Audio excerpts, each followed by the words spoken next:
Hello my dear students, welcome back to the online class of English. In this class today I am going to explain you the last poem, that is The Snare. इस class में मैं आपका जो आखिरी poem the snare है मैं उसको explain करने जा रहा हूँ. Let's look at the board. James Stephens है वो इसके पोएट. द स्नेर नामक जो आपकी पोएम है उसके पोएट या कवि कौन है? James Stephens. एक थोड़ी सी चर्चा अपने जेम्स स्टीफेंस के बारे में करते हैं. देखो, जेम्स स्टीफेंस जैसे कि grew up in slums of Dublin. Slums का मतलब क्या है? कच्ची बस्तियां. स्लम्स मतलब कच्ची बस्तियां. जैसे कि बड़े बड़े शहर हैं वहाँ पर बाहर की साइड में जो कच्ची बस्तियाँ होती हैं, झोपड़पट्टियाँ गरीब लोगों की, तो उनको स्लम कहा जाता है. तो ग्रू अप मतलब पल पोस कर बड़े हुए कहाँ? कच्ची बस्तियों में. डबलिन शहर की कच्ची बस्तियों में वे पल पोस कर बड़े हुए. और डबलिन क्या है? ए सिटी ऑफ स्कॉटलैंड. स्कॉटलैंड का शहर है डबलिन. उसकी कच्ची या झोपड़पट्टियों में वे पल पोस कर बड़े हुए. तो ये स्कॉटलैंड वासी कवि हैं James Stephens. First worked as a stenographer. जब वे बड़े हुए तो उन्होंने एक स्टेनोग्राफर का कार्य किया, टाइपराइटर का कार्य किया. एक स्टेनोग्राफर के रूप में उन्होंने सब पढ़ने के बाद में अपनी शिक्षा ग्रहण करने के बाद में नौकरी की. और स्टेनोग्राफर के बाद में लेटर बाद में एज एन असिस्टेंट मतलब सहायक. क्यूरेटर का मतलब प्रबंधक इन डबलिन. डबलिन शहर में ही एक सहायक प्रबंधक के रूप में उन्होंने कार्य किया. He had deep interest. उनमें गहन रुचि थी, उनके मन में गहन रुचि थी. किस चीज में? इन गैलिक आर्ट. गैलिक आर्ट में उसको बहुत ही गहन रुचि थी. गैलिक आर्ट किसको कहेंगे? गैलिक आर्ट का मतलब है स्कॉटलैंड की लैंग्वेज. स्कॉटलैंड लैंग्वेज, ये जो स्कॉटलैंड की लैंग्वेज है उसको ही गैलिक आर्ट कहा गया है. तो उसमें स्कॉटलैंड की जो मातृभाषा वो जो लैंग्वेज है वहाँ की, उसमें उसको गहन रुचि थी. लीजेंड्स पुरानी कथाओं में, लिटरेचर उसके साहित्य में और संस्कृति में इनको बहुत रुचि थी. मतलब ये आर्ट्स के स्टूडेंट थे. इसके बाद में अपन पोएम की चर्चा करते हैं. देखो, the poem the snare poem है. The poem depicts. डेपिक्ट का मतलब क्या? चित्रण करती है. चित्रण करती है किस पर? ए रैबिट, एक खरगोश का चित्रण करती है. इन ए स्नेर. स्नेर का मतलब है जाल. जाल में एक खरगोश का चित्रण करती है ये कविता. Crying out of pain. Crying out of pain का मतलब, पेन का मतलब क्या है? दुख दर्द. दुख दर्द पीड़ा. दुख दर्द या पीड़ा जो क्या है? दुख दर्द या पीड़ा से चीख रहा होता है विथ हिज पा. पा का मतलब क्या? पंजा. Into the snare. इनटू का मतलब होता है अंदर फंसा हुआ ना. मतलब उसका जो पंजा है वो जाल में फंसा हुआ है. इसीलिए क्या वो जाल से बाहर अपने पंजे को निकालने के लिए या जाल से बचने के लिए वह चीखता है, चिल्लाता है. कौन? खरगोश. तो एक जाल में फंसे हुए खरगोश की पीड़ा का चित्रण करती है ये कवि. The poet. अब कवि डेपिक्ट्स, कवि चित्रण करता है किसका? द सिचुएशन, इस स्थिति का चित्रण करता है इस कविता में. With effective. इफेक्टिव मतलब प्रभावशाली. इमेजिंग मतलब कल्पना. एंड सिंपैथेटिक मतलब सहानुभूतिपूर्ण. सहानुभूतिपूर्ण. एटीट्यूड मतलब दृष्टिकोण. एटीट्यूड का मतलब दृष्टिकोण. तो कवि इस कविता में क्या करता है? कवि इस कविता में खरगोश की स्थिति का प्रभावशाली और कल्पनामय तथा उसके प्रति सहानुभूतिपूर्ण दृष्टिकोण का चित्रण करता है. कि खरगोश है, खरगोश किस तरह से जाल में फंसा हुआ है और वह बेचारा किस तरह से कर्रा रहा होता है, उसकी पीड़ा किस तरह की होती है और उसके प्रति हमें सहानुभूति रखनी चाहिए. मतलब इस तरह से जानवरों को हमें बचाना चाहिए. इन सब बातों का चित्रण करती है ये कविता. The last line. अब देखो, the last line of every stanza. ये जो कविता है इसकी आखिरी लाइन, ये 4 स्टेंजा में लिखी गई है ये कविता। इनमें इस कविता में 4 स्टेंजास हैं और the last line of every stanza, चारों में जो आखिरी लाइन है इज रिपीटेड, वो बार बार रिपीट की जाती है। जैसे कि पहले स्टेंजा की आखिरी लाइन है वो आगे दूसरे स्टेंजा की पहली लाइन बन जाती है। तो इस तरह से क्या है, उसको रिपीट किया जाता है। कहाँ पर रिपीट किया जाता है? At the beginning of the next one. Next one मतलब अगला जो स्टेंजा है उसके शुरू में उसको रिपीट किया जाता है। मतलब हर स्टेंजा की आखिरी लाइन है उसके अगले स्टेंजा की पहली लाइन बन जाती है, पहली लाइन होती है। इस तरह से ये कविता है। This poem has 4 stanzas, 4 stanzas है इसमें। द फर्स्ट 3 स्टेंजास, इसके जो पहले 3 स्टेंजास है are written in iambic tetrameter. देखो यहाँ पर अपना जो इससे पहले वाला पोएम था द 7 एजेस ऑफ मैन, उसमें वो किस पर आधारित था, वो किस तरह से लिखा गया था? आयम्बिक पेंटामीटर में। लेकिन ये आयम्बिक टेट्रामीटर में लिखा गया है। आयम्बिक टेट्रामीटर का मतलब 4 आयम्ब होते हैं इसमें, और 4 आयम्ब का मतलब 8 सिलेबल्स होते हैं, 8 सिलेबल। ठीक है, मतलब पहला अनस्ट्रेस्ड, दूसरा स्ट्रेस्ड। सिलेबल का मतलब हैविंग ए वोवेल साउंड, एक शब्द में एक वोवेल साउंड होता है, वो एक सिलेबल होता है। तो ये आयम्बिक टेट्रामीटर में लिखी गई है with A stress at the end, और इसमें हर जो लाइन है उसके आखिरी में क्या है? स्ट्रेस होता है, मतलब उस शब्द पर जोर दिया जाता है। But this does not happen in the last stanza, लेकिन जब आखिरी स्टेंजा आता है, आखिरी स्टेंजा में ऐसा नहीं है। मतलब आखिरी स्टेंजा का जो आखिरी शब्द है वो स्ट्रेसेबल हो, ये कोई जरूरी नहीं है। Written in present tense only, और ये जो कविता है वो प्रेजेंट टेंस में ही लिखी गई है। इसके बाद में और अपन बात करते हैं आगे अब है पोएम की। तो पोएम को देखो, poem the snare. The snare जो पोएम है जेम्स स्टीफन के बारे में हमने पढ़ लिया, अध्ययन कर लिया। अब इस कविता को पढ़ने जा रहे हैं। देखो ये जो कविता है एक परसोना है। What do you mean by ये परसोना? ये जो टर्म शब्द परसोना है इसका मतलब क्या है? परसोना होता क्या है? इसको परसोना क्यों कहा गया है? देखो परसोना क्या है? परसोना पोएम पोएम का मतलब ये फर्स्ट है यहाँ पर। ठीक है, पोएम फर्स्ट पर्सन में बोली, मतलब the poem.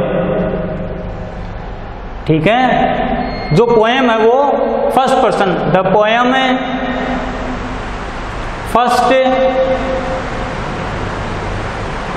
Poem first person में बोली जाती है। मतलब जो भी पोएम होती है वो फर्स्ट पर्सन में बोली जाती है, पहला पर्सन ही होना चाहिए। जैसे आई वी, तो इस तरह से ये आई में कही गई है, I can not tell from where. तो इस तरह से ये परसोना है। परसोना होता क्या है? पोएम फर्स्ट पर्सन में बोली जाती है, जानवरों से प्रेम और उनके साथ बातचीत को दर्शाया जाता है। पोएम में ऐसा होता है कि जानवरों के प्रति प्रेम भाव को दर्शाया जाता है और उनसे बातचीत भी होती है, जैसे कि वो अपनी बात को समझते हैं और वो क्या कहना चाहते हैं हमें।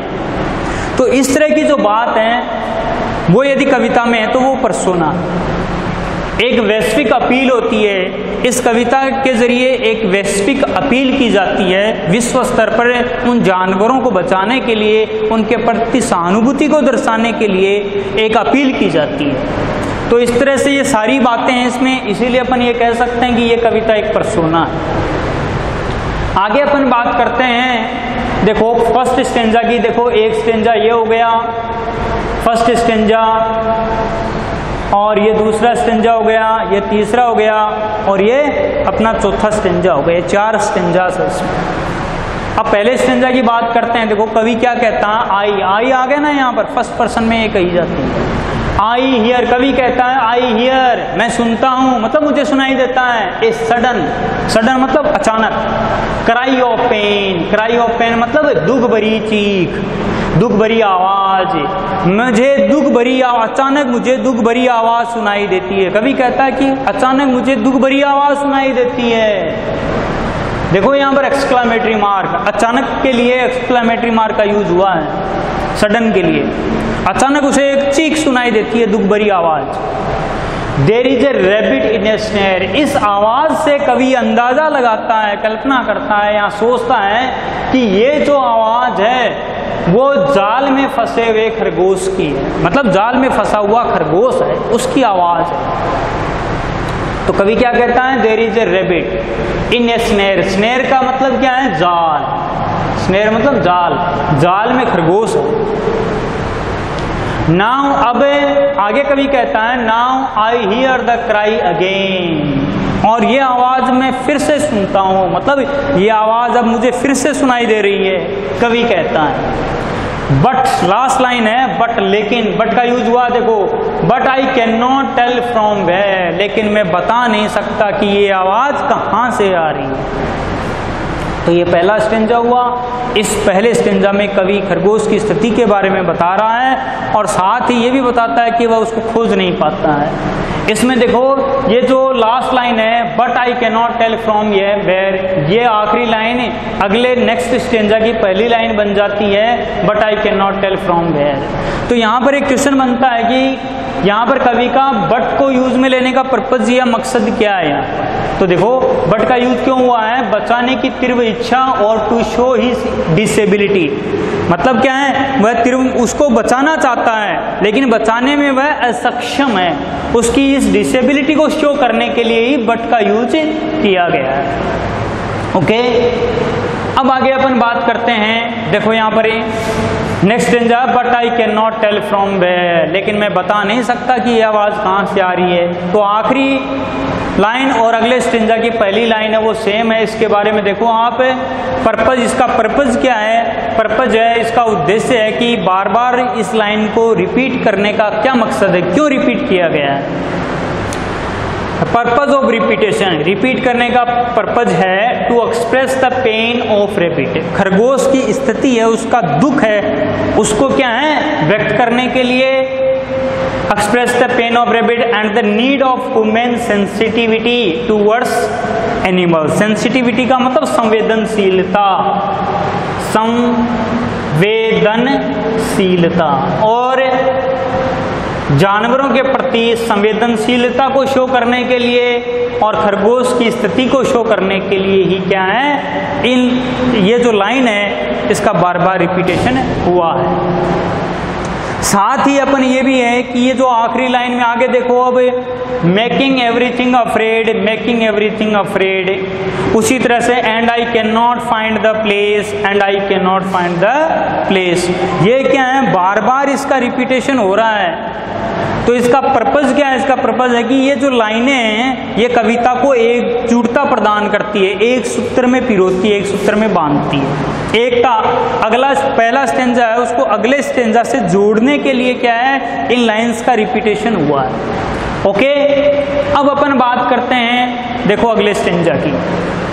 But I can not tell from where, लेकिन मैं बता नहीं सकता कि ये आवाज कहाँ से आ रही है। He is calling out for aid, aid का मतलब क्या है, हेल्प, सहायता।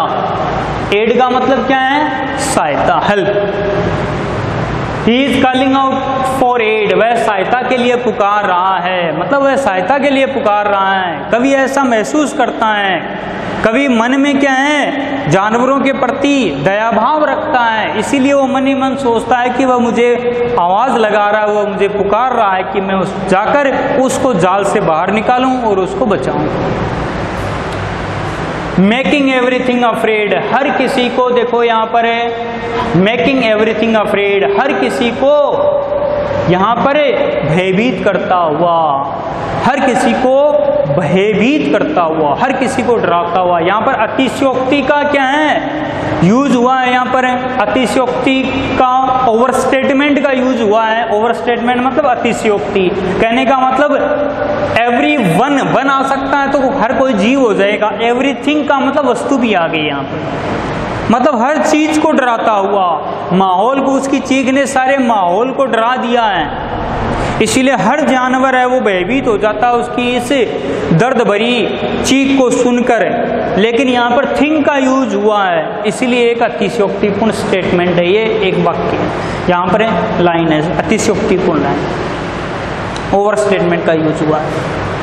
तो इस तरह से दूसरा स्टेंजा हुआ है। एक बार रिपीट देखो, but I can not tell from where, लेकिन मैं कह नहीं सकता कि कहाँ से आ रही है। वह he is calling out for aid, वह सहायता के लिए पुकार रहा है। Crying on the frightened air, crying मतलब चिल्ला रहा है, on the frightened air, frightened air का मतलब माहौल, एटमॉस्फियर, माहौल हो गया है यहाँ पर, मतलब भयभीत माहौल। फ्राइटेंड का मतलब क्या हो गया, भयभीत।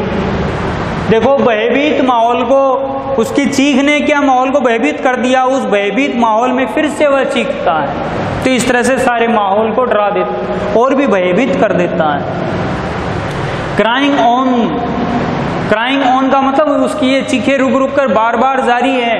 Crying on the frightened air, और भयभीत माहौल में उसकी चीख बार बार आ रही है।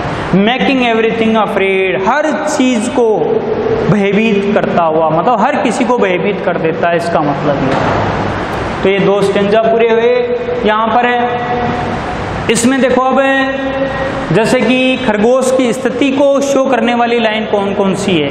जैसे कि क्वेश्चन बनता है कि भाई कौन कौन सी क्या है, कौन कौन से वर्ड्स और फ्रेजेस हैं वो खरगोश की स्थिति पर, मतलब खरगोश की स्थिति को शो करते हैं। तो यहाँ पर शुरू में देखो, क्राई ऑफ पेन, एक तो ये है, क्राई अगेन, फिर से चीखता है, दर्द से चीखता है। इसके बाद में आप देख सकते हो कॉलिंग आउट फॉर एड, सहायता के लिए पुकार रहा है। Crying on the frightened air, माहौल को भयभीत करता हुआ। तो ये सब खरगोश की स्थिति को शो करने वाली फ्रेजेस हैं। और व्रिंकलिंग मतलब छटपटाता हुआ, ही इज लिटिल फेस मतलब छोटा सा चेहरा, क्राइस अगेन फॉर एड, फिर से सहायता के लिए पुकारता है। तो ये सब इतनी अंडरलाइन जो की हुई बात है, ये खरगोश की स्थिति पर शो करने वाली फ्रेजेस हैं। ओके, अब अपन बात करते हैं नेक्स्ट 3rd स्टेंजा की। तो इसमें देखो आप, मेकिंग एवरीथिंग अफ्रेड, फिर से देखो यहाँ पर हर किसी को या हर चीज को भयभीत करता हुआ। व्रिंकलिंग का मतलब छटपटाता है, जैसे उसको अंदर जाल में पकड़ा जा रहा है, पंजा फंसने के, उसके पंजे फंसने के बाद में उसको भी अंदर डाला जा रहा है, उसको भी मुंह अंदर कर लिया जाता है अब उसको, और मुंह अंदर करने के बाद में वह अपना मुंह है जाल के बाहर निकालना चाहता है, इसीलिए बार बार मुंह को इस तरह करता है, मतलब छटपटाता है। छटपटाते हुए, व्रिंकलिंग का मतलब छटपटाते हुए। अब ही इज लिटिल फेस का मतलब छोटा सा चेहरा। यहाँ पर लिटिल वर्ड का यूज क्यों किया है उसके चेहरे के लिए, लिटिल मतलब छोटा। यहाँ पर क्या है, कवि को इस छोटे से खरगोश के प्रति बहुत ही दया भावना है उसके मन में, इसीलिए उसने लिटिल फेस का यूज किया है यहाँ पर। तो क्या कहता कवि, एंड ही क्राइज अगेन, मतलब wrinkling of his little face, अपने छोटे से चेहरे को जाल से बाहर निकालने के लिए छटपटाते हुए है वह, मतलब छटपटाता है। एस, कब छटपटाता है, as he cries again for aid, जैसे वह सहायता के लिए दोबारा चीखता है उसी समय वह अपने चेहरे को भी छटपटाता है, मतलब वह सहायता के लिए पुकार रहा है कि कोई आए और मुझे इस जाल से बाहर निकाले। इस तरह से वह बाहर आने के लिए अपना जो छोटा सा चेहरा मुंह है उसको जाल में छटपटाता है। एंड लास्ट लाइन है, and I can not find the place, लेकिन क्या है, मैं पता नहीं लगा पाता वो स्थान कहाँ है, मतलब मालूम नहीं कर पा रहा हूँ वो स्थान कहाँ पर है। तो यहाँ पर इस लाइन से कवि की डिसेबिलिटी को शो किया गया है कि कवि को आवाज़ सुनाई देती है और वह उसको बचाना भी चाहता है, उसके प्रति उसके मन में दया भाव भी है, लेकिन वो आवाज़ कहाँ से आ रही है इसका पता नहीं लगा पाता, इसलिए वो उसको बचाने में असक्षम है। उसकी डिसेबिलिटी या असक्षमता को शो करती है लाइन। तो यहाँ पर ये स्टेंजा पूरा हुआ। इसके बाद में लास्ट स्टेंजा है, देखो, and I can not find the place, और मैं उस स्थान का पता नहीं लगा पाता या नहीं लगा पा रहा हूँ। वेयर इज पा, पा मतलब पंजा, इज इन द स्नेर, जहाँ पर उसका पंजा जाल में है, स्नेर मतलब जाल में, और उसका पंजा जहाँ पर जाल में है मतलब जहाँ पर वह जाल में फंसा हुआ है उस स्थान का पता मैं नहीं लगा पा रहा हूँ। लिटिल वन ओ लिटिल वन, देखो बार बार रिपीटेशन हुआ, लिटिल वन ओ लिटिल वन, और एक आश्चर्य का भाव भी दर्शाता है, छोटा सा ओ छोटा सा, मतलब छोटा सा जीव है वो, छोटा सा। यहाँ पर ये एक इम्पोर्टेंट लाइन का यूज किया गया है यहाँ पर, लिटिल वन ओ लिटिल वन। क्वेश्चन बनता है कि भाई बार बार इसका रिपीटेशन क्यों किया गया है, किस सोच से कवि इसका रिपीटेशन करता है, लिटिल वन ओ लिटिल वन का मतलब क्या, उसका कहने का मतलब क्या है यहाँ पर, क्यों बार बार 2 बार इसका रिपीटेशन क्यों हुआ है, क्यों किया गया है। तो इसके लिए देखो आप, फ्रॉम दिस लाइन, इस लाइन से लिटिल वन ओ लिटिल वन, इस लाइन से from this line the poet reflect मतलब क्या उजागर करता है, द एटीट्यूड मतलब दृष्टिकोण या सोच, द एटीट्यूड ऑफ कंपेजन मतलब दया, एंड सिंपैथी मतलब सहानुभूति, लव मतलब प्रेम। तो इस लाइन से क्या है, कवि है वो दया, सहानुभूति और प्रेम के दृष्टिकोण को रिफ्लेक्ट करता है। मतलब क्या है, कवि है इस लाइन से अपने पाठकों के मन में, उनके हृदय में क्या है, उस खरगोश के प्रति या छोटे जंगली जीवों के प्रति दया भावना विकसित करता है। वह कहता है कि छोटा सा जीव, छोटा सा, उसे क्यों फंसाया जा रहा है, ऐसे छोटे से जीव को हमें नहीं फंसाना चाहिए। तो इस लाइन से पाठकों के मन में वह दया, सहानुभूति और प्रेम की भावना को जगाता है। आगे है last line, I am searching, search मतलब ढूंढना, आई एम सर्चिंग, सर्च मतलब ढूंढना या तलाशना, ढूंढना या तलाशना। आई एम सर्चिंग एवरीवेयर, मैं हर जगह उसको ढूंढ रहा हूँ। अब आखिरी लाइन यहाँ पर समाप्त हो गई। इसके ये कहते हुए बात क्या है यहाँ पर कि मैं हर जगह खरगोश को ढूंढ रहा हूँ, हर जगह तलाश रहा हूँ, लेकिन मैं उसको खोज नहीं पा रहा हूँ कि वो आवाज़ कहाँ से आ रही है। तो इसमें क्या है, कवि की डिसेबिलिटी को, उसको फाइंड आउट करने की डिसेबिलिटी को शो किया गया है। अब अपन इसकी राइम स्कीम, इसकी जो तुकबंदी है उस पर चर्चा डाल लेते हैं लास्ट में। देखो ये जो 4 स्टेंजा में, पहले 3 स्टेंजा 1 2 3 स्टेंजा की राइम स्कीम है, लेकिन चौथे में लास्ट में ऐसा नहीं है। लास्ट में क्या है, राइम स्कीम में शामिल नहीं किया गया है उसको, क्योंकि इन 3 स्टेंजा में प्रत्येक आखिरी वर्ड है उस पर स्ट्रेस दिया गया है। देखो इसको, देखो पेन ए आ गया, स्नेर अलग है, पेन और अगेन सेम है तो ए आ गया, स्नेर और वेयर सेम है तो बी और बी आ गया। उसी तरह से देखो डिसेबिलिटी और उसके बाद में क्या है, एड, सॉरी यहाँ पर देखो अगला वेयर एंड एयर सेम है तो बी भी आ गया, और उसके बाद में एड, ये रहा एड और अफ्रेड सेम है तो सी आ गया। उसी तरह तीसरे में देखो आप, अफ्रेड और एड सेम है तो सी आ गया, और फेस और प्लेस सेम है तो डी आ गया यहाँ पर। लेकिन यहाँ पर इसकी राइम स्कीम क्या होगी, देखो अब ए बी, ठीक है, A B B C C D, ये इसकी राइम स्कीम हो गई।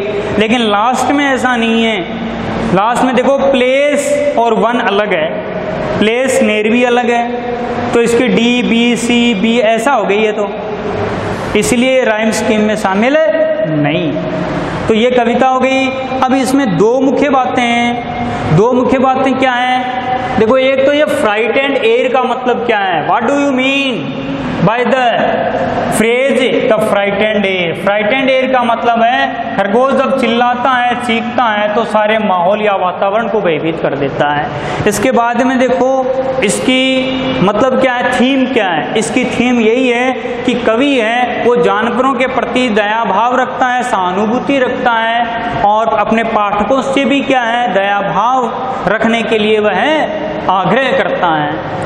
और इस कविता के माध्यम से कवि है वो एक सार्वभौमिक अपील करता है लोगों से कि हमें जानवरों के प्रति क्या है, सहानुभूति रखनी चाहिए और उनको बचाने का प्रयास करना चाहिए, हमें उनको मारना नहीं चाहिए। ये इस तरह से ये कविता है। That's all, thank you very much.